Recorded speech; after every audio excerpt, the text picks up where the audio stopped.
this is kind of a nuts and bolts question. Nuts and bolts of a practice. In the beginning, you asked if people had felt loneliness, and how that's a word or a story that we overlie on to the isness of aloneness.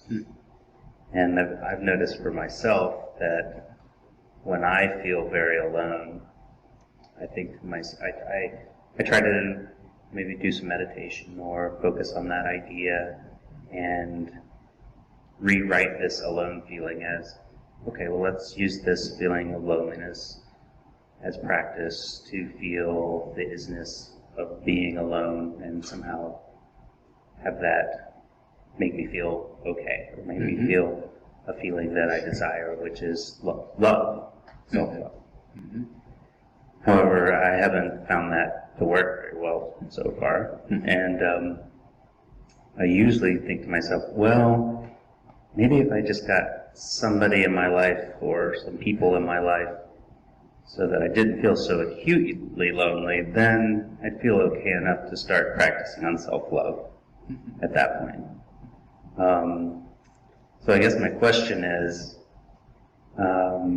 two parts. One is, when I'm feeling the acute loneliness, and you suggested this imagination, maybe I'm curious as to other actions towards self-love in the loneliness moments. And also, is seeking other to sort of fill that loneliness a distraction from using that loneliness to find self-love? It doesn't have to be, if you're aware of yourself in the meantime. Because other people are just another symbol to trigger the frequency that you wish to experience. So it can actually help, in that sense, to change your frequency. But in the long run, if you're not learning from that, if you're not seeing that it's triggered within yourself, if you're not using them just as a symbol to trigger how to become more aware, how to realize more of the frequency that you experience when they show up, to see that it's happening within yourself, within your own consciousness immediately, and that they're just a symbol for you to say, now I can allow myself to not feel lonely, or to feel some other state of being. But you're giving yourself permission. So anything, even, changing your environment to trigger that frequency can at times be helpful. I would minimize that, because usually it becomes another drug chase. However, when it does happen, when it does show up and you do feel relief, oh, thank God that you're home, or thank God that, or you're just calling up a body or whatever. If you're changing your environment to feel better, then do learn from it. Like, be really aware of what's happening there, so that in the future you can trigger that frequency without needing to manipulate the environment or your field of perception. You're just instantly shifting, or just instantly seeing the love that's there. Does that make sense? Yep. The more you surrender to that aloneness, which happens the more tired you get of feeling lonely, feeling the story of loneliness, the more tired you are of pretending to be lonely, because you're never really lonely. But to pretend to be lonely, every story of loneliness is a pretending to be lonely. So the more you grow tired of that state of being, the more you really don't want that anymore, the more you'll surrender into your aloneness, and the more palpable it becomes. It's like a blanket that you start to be sucked into. The blanket of aloneness, the vividness of isness. Aloneness is simply being. When you notice your aloneness, what you're noticing is your raw, naked being, without attributes, without entertainment. The more you surrender to that, by for a moment being tired of the entertainment, because based on the entertainment, you feel a lack when the entertainment is not there. Does it make sense? Entertainment here being anything that entertains you. Can be hanging out with friends, can be going to a movie, whatever entertains you. Without that, you may feel a lack at times. So then it's helpful to be aware of whether that's an actual lack, or whether that's simply because you've attached the frequency of love and passion and freedom with the particular form of entertainment that you feel now is lacking, thus I am lonely. It is still just pretending to be lonely, and then when they're there, pretending not to be lonely. Transcending both loneliness and unloneliness is simply being, or aloneness. What you notice in your aloneness is the being that never leaves you. When you start to appreciate that, for the fact that it never leaves you, that it's always there, that it's vividly awake, present, comforting you, consoling you, the more aware you become of those hidden qualities, which are already there, they're simply hidden. The more you activate these by noticing that they're already there, that's how you realize something. Simply notice what's already there. The more you uncover the now, the isness, just uncover it by genuine interest in the depths of that aloneness, that beingness.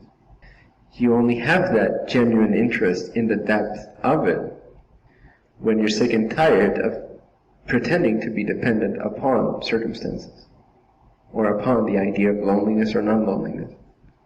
When you're really tired of that, your interest will naturally go to, okay, so what remains?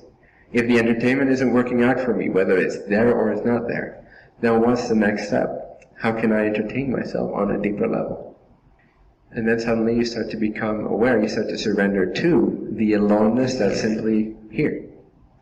And you drop your world view for a moment, your consciousness of other people, your ideas of other people, and all that remains. And what sort of is like it's expanding, it's like it's becoming more palpable, more in your face, more here suddenly. It was already here, but you're making more obvious that which was already so obvious by simply surrendering to it.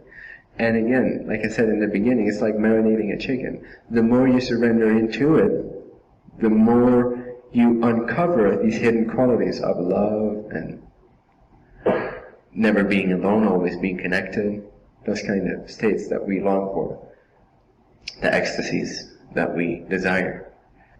The more we give ourselves to that which contains all of these hidden qualities, the more those will no longer be hidden. Does that make sense? It does. Is it too abstract? No. You asked for another way to evoke the love in the state of loneliness? Is that answered, or are you still left with so now what? No, it answers the question. I'm just wondering if it's going to work or not.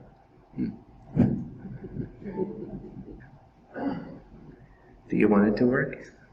Yep. Give yourself, capital S, some credit when you're in those moments. Like give it credit, give it validity. When we're not giving it validity, we feel lonely. But the more credit we give our aloneness, our own presence, our own isness, our own existence, our sense, do you know what I'm talking about when I say existence? Our sense of existence? Our sense of being? You have the sense of being? You can recognize that? Yes. Just right now you're being here, right? You can notice that. It's always there. When you're alone, it's there. It's right here. It's always here. It's always here. It's always here. It's always here. It's always here. It's always here. Give more credit to that. Surrender more into that. Give yourself more to that. As if you're falling in love with yourself. Not the idea of yourself, but in a sense, falling in love with the absence of the idea of yourself.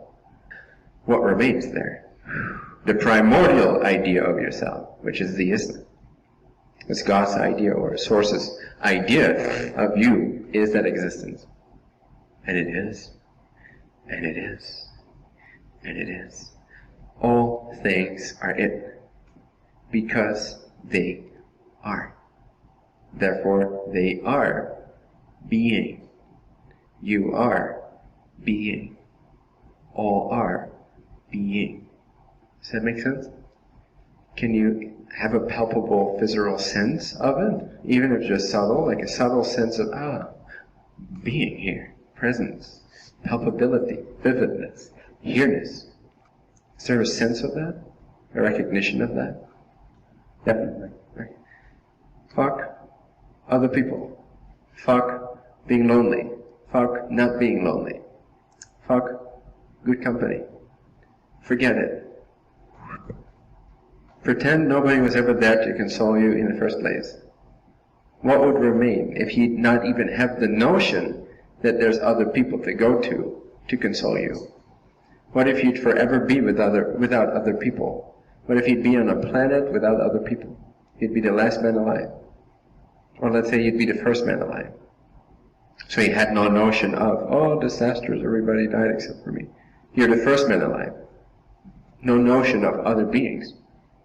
You've never come upon another human being. Ever. You don't know what that is. You don't know yourself in relationship to another physical body. You've never seen it before. You are all there ever is. You don't know any better. You only know the presence that is. And you give yourself to that fully. Without hope for other people. Because you don't know. There's no other people. You have no notion of it. Now that imagination may or may not work for you.